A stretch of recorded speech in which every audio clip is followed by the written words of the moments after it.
सुप्रभात बच्चों। आज का हमारा विषय है देश प्रेम। तो बच्चों, इस देश प्रेम विषय में जापान के देशवासियों के बारे में बताया गया है।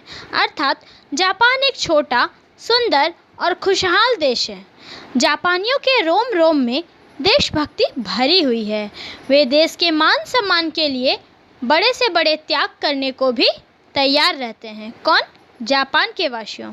आइए बच्चों, इस पाठ को पढ़कर इनके देश प्रेम के बारे में जानेंगे। जापान एक छोटा सा देश है, किंतु उन्नति और खुशहाली में बड़े बड़े देश भी इससे काफ़ी पीछे हैं। इसे एशिया महाद्वीप की शान कहें तो कोई बड़ी बात नहीं होगी। तो बच्चों, जापान को उगते हुए सूर्य का देश भी कहा जाता है। सुबह के सूर्य की प्रथम किरण जापान को छूती है, अर्थात स्पर्श करती है। जापान के लोग ईमानदार और बहुत ही मेहनती होते हैं। इनके रोम रोम में देशभक्ति भरी होती है। वे दयालु और सहनशील होते हैं, पर देश का अपमान कभी नहीं सह सकते। यहाँ के अधिकांश लोग बौद्ध धर्म के अनुयायी हैं, अर्थात बौद्ध धर्म को मानते हैं। किसी विदेशी ने एक जापानी व्यक्ति के देश प्रेम की परीक्षा इस प्रकार से ली, आप किस धर्म को मानते हैं? बौद्ध धर्म को। बौद्ध धर्म के संस्थापक कौन है, अर्थात बौद्ध धर्म को स्थापना करने वाले कौन है? जापानी व्यक्ति ने कहा, महात्मा बुद्ध। महात्मा बुद्ध के प्रति आपको कितनी श्रद्धा है? श्रद्धा अर्थात आस्था। तो जापानी व्यक्ति ने कहा, भरपूर। यदि महात्मा बुद्ध आपके देश पर आक्रमण कर दें तो आप क्या करोगे? जापानी व्यक्ति ने कहा, जो भी हमारे देश पर आक्रमण करेगा हम उसे जीवित नहीं छोड़ेंगे। देश हमारे लिए धर्म से भी बड़ा है। विदेशी व्यक्ति ऐसा उत्तर सुनकर भौचक्का रह गया। बच्चों, भौचक्का अर्थात हैरान रह गया। जापानियों के देश प्रेम को देखकर उसने दांतों तली अंगुली दबा ली। अर्थात जापान के देशवासियों का देश के प्रति प्रेम देखकर विदेशी व्यक्ति दांतों तले अंगुली दबा ली, अर्थात आश्चर्यचकित रह गया। पता है बच्चों, जापान में हमेशा भूकंप आते रहते हैं, इसलिए वहाँ ज़्यादातर घर लकड़ी और कार्डबोर्ड के बनाए जाते हैं और जापानी लोग अपने घरों को अंदर और बाहर से खूब सजा कर रखते हैं। वे अपने घरों की साफ सफाई पर बहुत ध्यान देते हैं। जापानी लोग देश की संपत्ति की सुरक्षा और उसकी देखभाल करना अपना कर्तव्य मानते हैं। जापानी लोग अपने थैले में सुई और धागा अवश्य रखते हैं।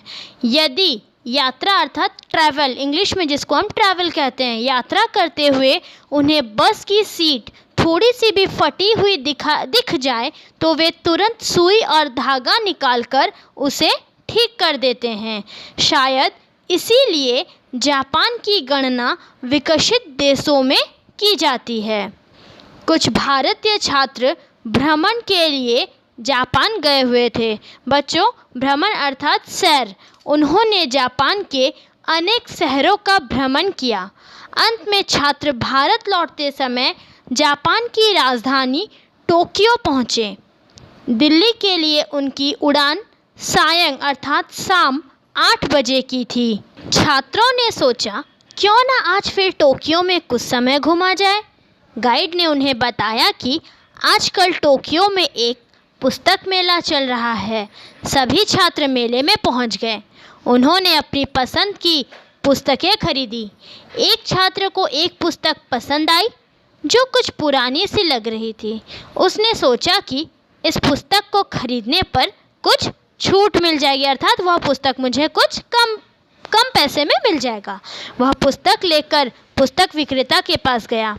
पुस्तक विक्रेता ने छात्र से पूछा, आप कहाँ से आए हैं? छात्र ने कहा कि वह भारत से आया है और इस पुस्तक को वह खरीदना चाहता है। पुस्तक विक्रेता ने कहा, यह किताब अच्छी हालत में नहीं है। तो बच्चों, हालत अर्थात दशा। मैं इसे आपको बेचना तो दूर मुफ्त में भी नहीं दे सकता। यह बात पुस्तक विक्रेता ने कहा। हाँ, यदि आपके पास थोड़ा समय हो तो मैं इसकी दूसरी प्रति अर्थात मैं इसी प्रकार दूसरा पुस्तक आपके लिए ज़रूर मंगवा सकता हूँ। छात्र ने सोचा शायद पुस्तक विक्रेता ज़्यादा पैसा लेने चाहता है, अतः उसने पुस्तक लेने में अनिच्छा प्रकट की। अनिच्छा अर्थात जिसकी इच्छा ना हो। दुकानदार बोला, आप घबराइए मत, मैं यह पुस्तक आपको उपहार अर्थात गिफ्ट में दूंगा। यह कहते हुए उसने अपने नौकर को पुस्तक लाने भेज दिया। 10 मिनट बाद नौकर नई पुस्तक लेकर आ गया। दुकानदार ने अच्छी तरह से जांच परख कर पुस्तक छात्र को दे दी। छात्र यह सब देखकर आश्चर्यचकित था। आश्चर्यचकित होना अर्थात हैरान हो जाना। उसने दुकानदार से कहा, भाई, तुम्हें यह पुस्तक मुझे उपहार में ही देनी थी, तो वह पहली वाली पुस्तक ही क्यों नहीं दे दी? वह भी तो अच्छी हालत में थी। इस पुस्तक को लाने के लिए इतना कष्ट और अपना कीमती समय क्यों लगाया? दुकानदार ने कहा, भाई, तुम विदेशी हो। जब तुम अपने देश जाओगे तो लोग तुमसे पूछेंगे कि जापान से क्या लाए हो। क्या तुम उन्हें यही पुरानी पुस्तक दिखाओगे? इसे देखकर लोग सोचेंगे कि शायद जापान में ऐसी ही पुरानी पुस्तक मिलती होगी। आपके भारत के लोग भले ही मुझे नहीं जानते हैं, पर मेरे देश को ज़रूर जानते हैं। मेरे थोड़े से लालच से मेरी देश की बदनामी हो, यह मैं कभी सहन नहीं कर सकता। यह बात दुकानदार ने बालक को कहा।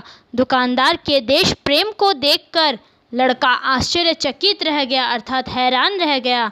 तो बच्चों, कोई भी देश तुच्छ या महान नहीं होता, वहाँ रहने वाले लोग ही उसे महान बना देते हैं। जब देशवासियों के मन में अपने देश के प्रति प्रेम की भावना उत्पन्न हो जाता है तो उनका देश स्वर्ग के समान बन जाता है। तो आइए बच्चों, अब हम कुछ शब्दार्थ की ओर बढ़ते हैं।